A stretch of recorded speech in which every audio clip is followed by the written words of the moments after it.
Satanic Metaphysics. Philosophy is comprised of 5 disciplines of branches, metaphysics being that which concerns the nature of reality itself, what Aristotle referred to as first philosophy.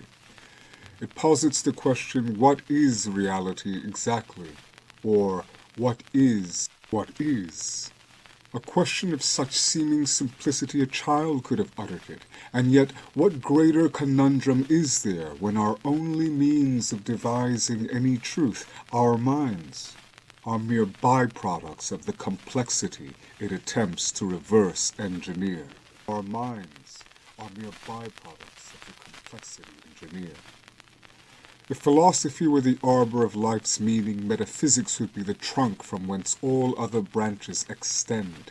Its truth, however, like the tree, like beauty itself, is relative. Beauty itself is relative and capable of quantification.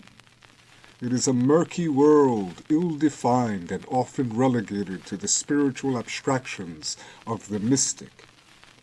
Each discipline of philosophy capable of courting contention, but none are met with more scornful reproach, save politics, than metaphysics, particularly among we inconsolable satanic rationalists. Value theory. Satanism, being foremost a philosophy that centers around the individual, forgoes any real necessity to sail such ambiguous waters like metaphysics and its subsequent stream, epistemology.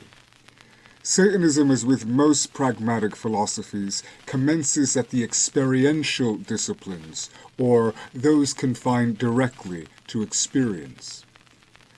This subcategory of philosophy is called value theory, as it begins and only concerns itself with the evaluative qualities of life, such as ethics, behavior, morality, etc., eschewing the importance of abstract cosmic phenomena. This alone should infer quite boldly the extent to how the religious philosophy of Satanism differs so vastly from those of orthodox convention. Aristotle is the name most associated with the invention of what is the foundational branch of philosophy, which he coined metaphysics. Its origin, as ambiguously contentious as its definition, begins with a misnomer.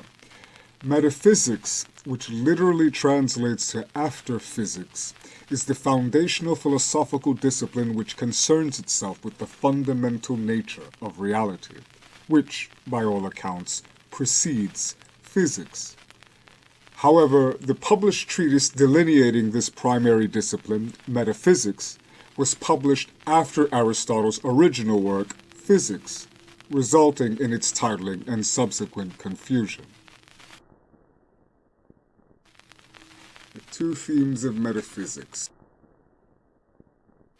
The study of first causes, that which does not change and from which result the things that we experience, a notion which opens the doors to the theological and to other spiritual/mystical regressive thinking.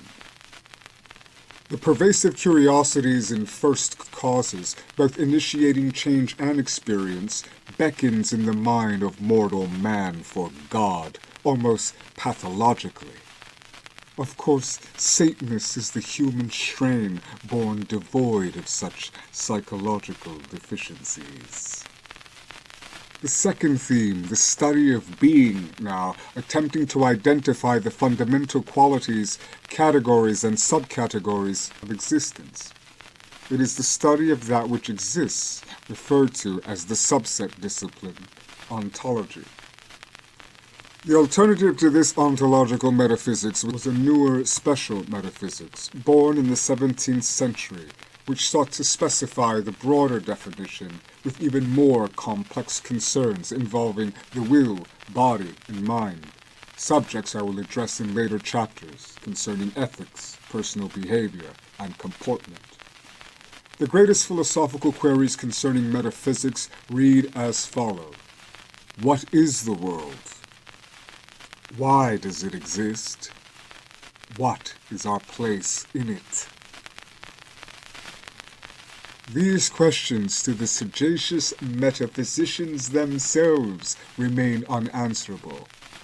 You can see then how such themes of endless conjecture and speculation may titillate the Satanist over cigars and some fine scotch with his comrades. But does such discourse provide any substance to the pragmatic student of philosophy, seeking only that which is applicable? How do we measure worth, if not by its utility?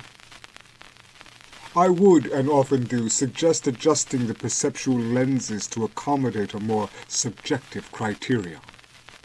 This may not provide one with the absolutist definition of truth, which by itself is the quintessence of fickleness, but will better serve the Satanist and his direct experiential ends. Because until an absolute, uncontested reality is validated, I owe it to my own selfish existence to concede to whichever benefits me the most. Of course, that sort of thinking is very here and now, here and now, here and now. For a more productive outlook considering the long term, I would suggest not readjusting your lenses to seize a different perspective, but rather to simply continue monitoring all the new information that may surface into focus and remain ready to cull and use these at will. Again, for your selfish benefit, In conclusion, the benefit to the study, understanding, and/or pursuance of the metaphysical in any capacity is equal to the benefit, study, understanding, and pursuit of anything else, its value dependent on the extent of the interests of those so inclined. Similarly to that other, even more contentious branch of philosophy, politics. As a Satanist, you are free to indulge in whatever political ideology and practices that you feel may benefit you as an individual, the supreme authority. The individual, and never the state.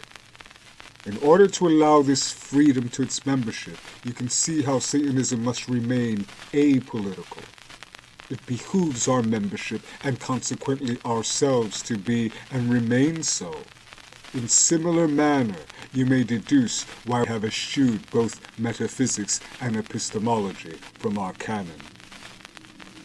Of course, another way of seeing it, and how our ilk love options, is that metaphysics is not included in our literature because of its perceived redundancy. You see, metaphysics is the only branch of philosophy where the idea of God is most prone and inclined to exist. And to the Satanist, we are God.